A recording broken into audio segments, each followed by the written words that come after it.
Ils adoraient leur grand frère, hein, c'était le mentor. Hein. Mais c'est pas possible, ça, un truc comme ça.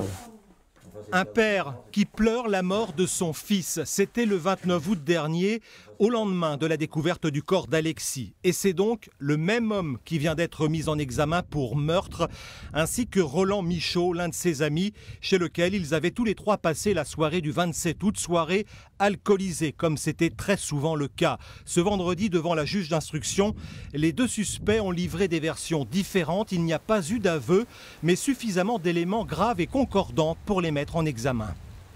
L'un comme l'autre rejette la responsabilité de la mort d'Alexis sur l'autre mis en cause.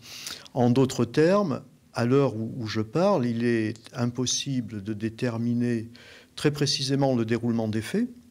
Ce que l'on sait, c'est que Alexis est décédé de mort violente à la suite de plusieurs coups qui lui ont été portés. Dans le village où Alexis habitait avec ses parents, ces deux arrestations sont vécues comme un soulagement. Le doute apporte la suspicion et si on avait un dénouement rapide, voilà, ce serait bien pour la quiétude de toute la commune.